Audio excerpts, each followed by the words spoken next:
Não, com certeza. O assunto está super em alta, principalmente depois que o Facebook mudou de nome. Então, o Zuckerberg colocou aquele vídeo no ar, tá no YouTube, para quem não viu ainda, onde ele mostra a interação dele com a versão dele do metaverso, né, como é que seria. Mudou o nome do Facebook, já deixando muito claro que ele está direcionando os esforços de uma empresa que está sentada em uma montanha de caixa, 60 bilhões de dólares, para isso. Só que eu acho mais interessante a gente começar pelo mais simples. Se é que há algo mais simples para quem nunca ouviu falar desse universo, né? Porque o tema hoje é metaverso e NFTs. E os NFTs entram dentro do metaverso. Então, para quem nunca ouviu falar disso, como é que vocês definiriam o que é um NFT? Acho que são bens digitais e a terminologia correta é não fungível. Daí que vem o nome NFT, token não fungível. Mas isso, em bom português, significa que ele é um bem que ele não é equiparável a outro, como, por exemplo, uma moeda, tipo Bitcoin, na qual um Bitcoin equivale a um Bitcoin.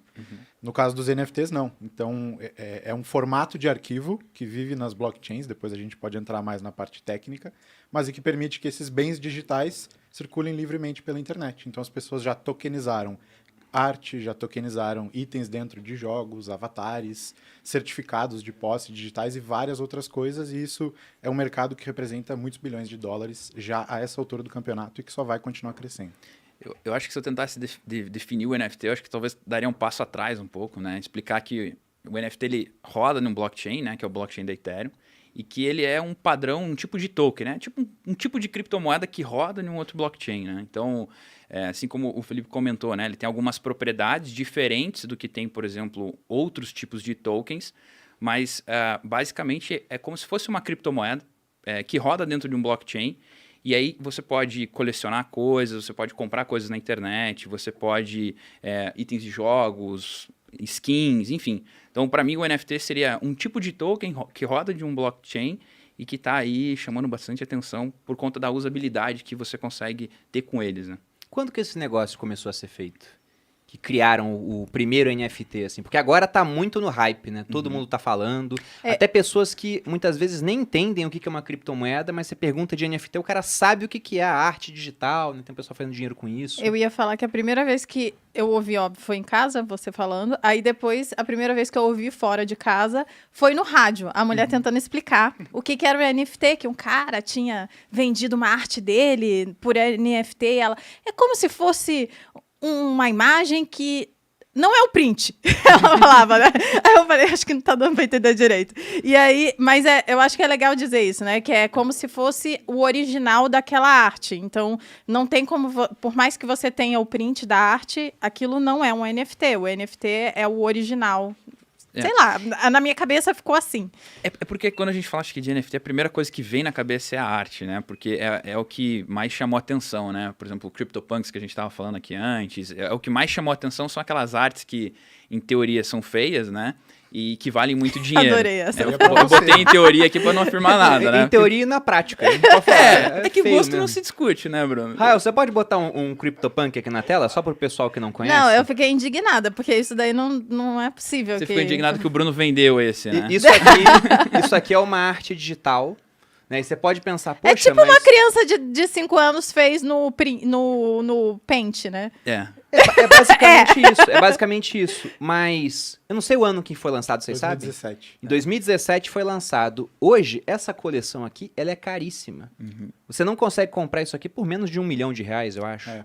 2 Meu milhões Deus. de reais. 2 milhões de O reais. Felipe até comentou, né, que o Snoop Dogg tentou comprar uma e não conseguiu a que ele queria, né? Pra você ver o quão exclusivo é e, tipo assim, não importa quem você seja. Fazendo o link com a pergunta, eles são reconhecidos como os primeiros NFTs na Ethereum, apesar de ser uma discussão longa, tem antecessores e tal. Inclusive no Bitcoin já fizeram outras coisas parecidas. Mas tem uma coisa do público se apegar a termos e fixar a ideia de tentar entender um termo, tipo NFT, que seria meio que tentar explicar o que é um JPEG no começo da internet. Não é sobre o JPEG. É, muito bom isso. É sobre as imagens estarem acessíveis para todo mundo, sabe? Não é sobre o MP3 ser uma tecnologia de compressão de vídeo, de áudio, que agora vai virar do avesso à indústria da música. Não.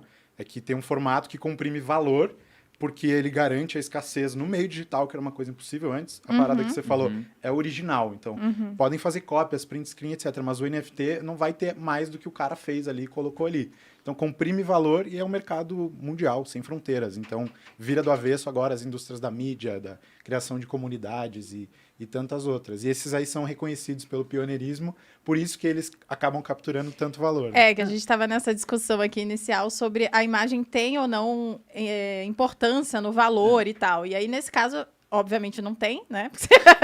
Você pode discordar de mim de várias coisas, mas nesse caso não tem importância, né? Mas tem umas imagens muito legais. E que eu acho que, a partir de agora, que o negócio está se... né, todo mundo está sabendo o que é, agora vocês vão estar sabendo também, eu acho que vai ter importância a imagem. Vamos começar o podcast agora, então, porque eu respeito seu posicionamento, mas acho um posicionamento burro. Então tá. A imagem não tem importância nenhuma em Lógico local que tem, nenhum. amor. Imagem vale 10 centavos a bacia. Tá? Pelo seguinte, valor é subjetivo. Volta na tela ali, por favor, Rael. Essa coleção CryptoPunks eu acho muito interessante pelo seguinte, esse print aqui, ó. Vejam que são 10 mil itens, né? 10k, ou seja, são 10 mil CryptoPunks diferentes. Tem 3.200 donos. Então, uma pessoa geralmente tem mais de um. Esse é o ponto. E ali nós temos o valor transacionado com esse negócio. São, arredondando aí, 710 mil Ethers, que é a moeda da rede Ethereum. Um Ether hoje está uns $4.500. Então, fazendo 710 mil vezes $4.500, essa coleção teria movimentado... Pelo valor de hoje, né? Porque como começou a movimentar lá atrás, o Ether era mais barato, mas seria o equivalente a 3,2 bilhões de dólares. Faz vezes 5,50 aí, os CryptoPunks podem tirar o Brasil da crise. Digamos assim. Não tô brincando, chega a 17,5 bilhões, mas com imagens que você vê que, poxa... Não é aquilo que você espera da arte, né? Só que arte é muito subjetivo. É subjetivo. Valor é subjetivo. Mas o que levaria uma pessoa a pagar 2 milhões num desenho desses? E não só nesses, né? Porque tem vários outros aí que foram lançados recentemente, batendo preços incríveis também. Mas se a gente fizer uma analogia talvez com o próprio Bitcoin, o que leva as pessoas a pagarem 60, 70 mil dólares em um Bitcoin? Escassez. Né? E tem as suas propriedades, assim como o NFT tem suas propriedades, né?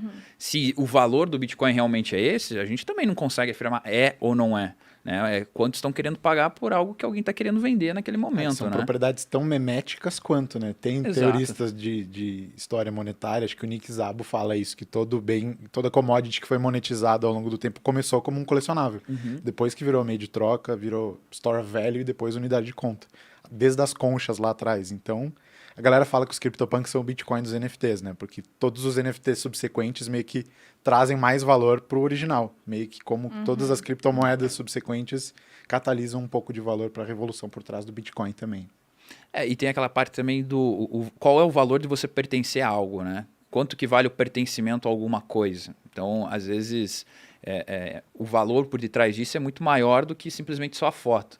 Talvez para a maioria das pessoas não faça sentido ter um print, vamos assim dizer, né? Com a tela pixelizada. Mas talvez para um grupo específico de pessoa, você seja o cara. E para aquele grupo específico, para você é o que importa, né? É o status, né? É o status. É o status para um grupo específico, né? Então, eu acho que até eu assisti a live de vocês e eu lembro que o Bruno fala uma hora que ele falou, imagina se fosse fazer uma festa só com os holders de CryptoPunks. Cara, quem que não queria estar numa festa dessa? Imagine quem não comprou, networking que você não poderia fazer lá dentro. Às vezes a pessoa vê valor nisso, né? Eles fizeram isso com os CryptoPunks? Oficialmente com os punks ainda não.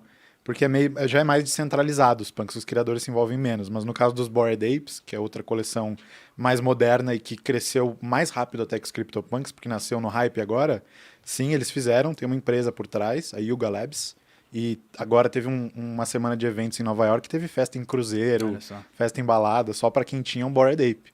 E tinha gente que comprava máscara. O passaporte do evento.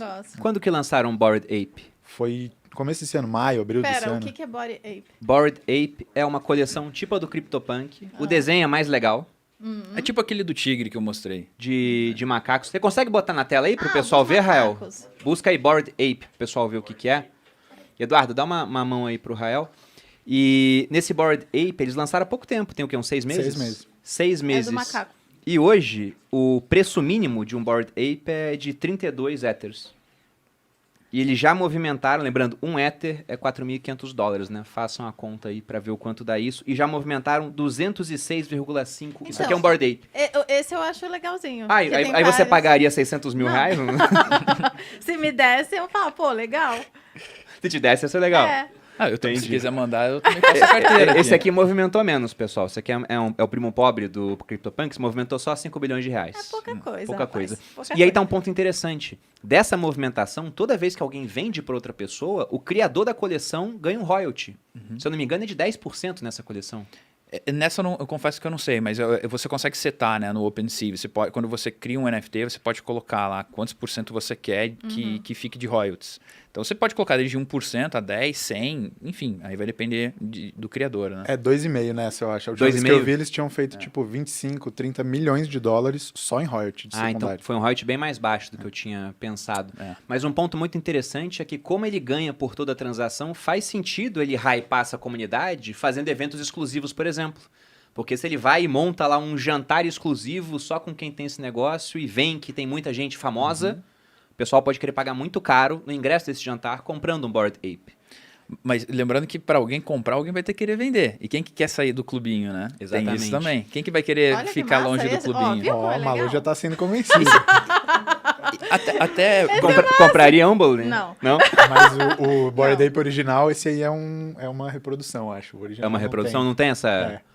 Mas isso que o Persigo falou é muito verdade, né? Voltando um pouco para NFTs, o negócio do ponto de vista de investimento meio que se consolidou como uma categoria à parte, assim, com dinâmicas próprias dentro do mercado.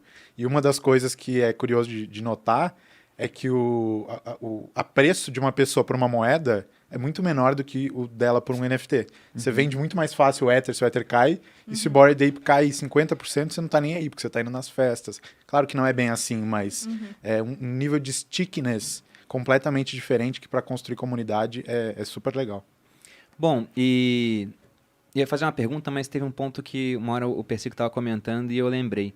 Essa questão dos colecionáveis, que o Felipe comentou também, né? Que toda commodity começou ali como um colecionável. Uma vez perguntaram para mim, e se o Bitcoin não for uma moeda? For só um item de colecionador? E são 21 milhões, né? Muito mais do que os 10 mil ali dos CryptoPunks ou dos Bored Apes. Mas imagina que você encare o Bitcoin também como um clube onde só cabem 21 milhões de pessoas, né? Pensando que um quando ele Bitcoin... falou, eu também pensei no Bitcoin. Exato, pensando que um Bitcoin seria o ingresso para o clube, sendo que no mundo nós temos uns 50 milhões de milionários.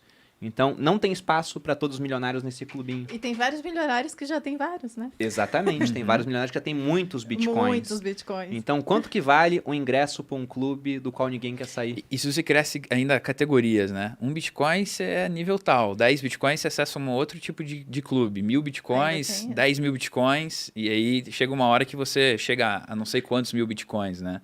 Eu lembro que na Consensus, que é uma das feiras mais conhecidas lá em Nova York de cripto, eles faziam festas assim, e você tinha que comprovar que você tinha Bitcoin para poder participar de algumas festas, Olha. né? E aí eu lembro que eles fecharam uma vez uma boate lá em Nova York, aí tava os irmãos lá, os Winklevos, tava o fundador do CoinMarketCap, tinha só uns caras assim, sabe? Esses irmãos Winklevos, para quem não sabe, são aqueles gêmeos que aparecem no filme que o Zuckerberg passou a perna neles. Eu ia falar os irmãos gêmeos do Facebook, mas daí eu falei, Não vou falar são. pelo nome, né? Porque a galera talvez aí... E eles foram, não sei se foram os primeiros, mas ficaram bilionários com cripto lá atrás. Acho que eles compraram 15 ou 50 milhões de dólares, né? Uma coisa assim, do acerto do Facebook em cripto em 2013. Então, Foram muito visionários os caras. Muito. coragem, né? Eles investiram numa startup de um cara que hoje virou uma lenda, que chama Charlie Schrein, vale pesquisar a história dele depois. Foi preso, o escambau. E, Primeira enfim, corretora da...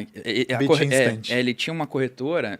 Sabe o que é o Silk Road, né? Que foi o primeiro Sim. mercado livre das drogas que usava o Bitcoin como moeda. E ele era o cara que dava liquidez pra corretora. Tipo, ele tinha uma corretora que dava liquidez pra esse marketplace. E aí se ferrou, ficou presa, foi solto até. foi uma Mas tem um trabalho desventura legal isso. no Instagram, ele fala bastante de cripto e uns podcasts. Ele é uma lenda, o cara é uma lenda mesmo. Ele foi a primeira grande exchange, assim, o primeiro grande on-ramp para comprar Bitcoin, mais do que... Claro que ele se ferrou por causa do negócio do Silk Road.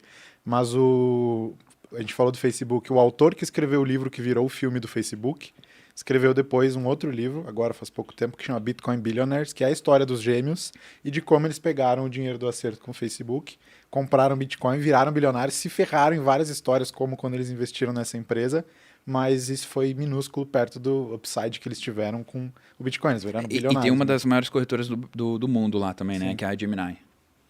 Não, eles têm um monte de coisa. Eles têm a Gemini, tem a BlockFi, que é uma...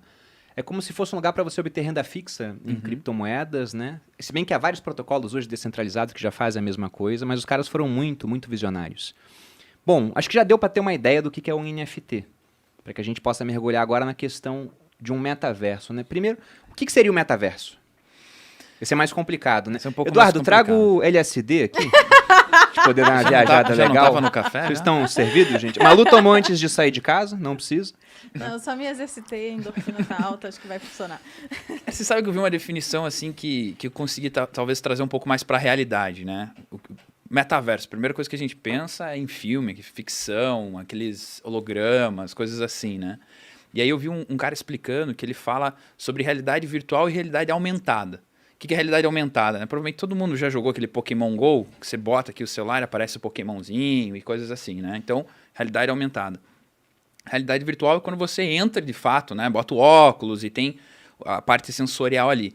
O metaverso seria a junção dessas duas coisas. É você tá na tua realidade virtual, mas também na realidade aumentada ao mesmo tempo.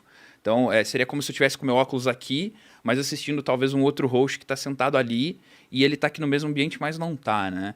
Eu acho que o metaverso é uma união do mundo tradicional, né? Do mundo físico com o mundo virtual, sem precisar que você entre em um ambiente 100% digital, né? Com aqueles VRs, aqueles óculos e coisas assim. Para mim seria isso. Seria um universo digital com um mundo físico, né? Você teria alguma outra definição, Felipe? Ou essa tá... Dando um zoom out do ponto de vista histórico, eu já te falei isso, eu gosto de dizer que o metaverso é um período no tempo em que a sociedade percebe que os aspectos digitais da nossa vida estão valendo mais do que os aspectos materiais, físicos. Nossa. Então é difícil você definir internet também. O que é internet? São os sites, são as pessoas, a infraestrutura. Com o metaverso também, é o VR, é o AR, é o protocolo da Nintendo, é o mundo virtual do Fortnite. Não, acho que é tudo isso junto, cada vez mais um conversando com o outro, sem barreiras, e a gente valorizando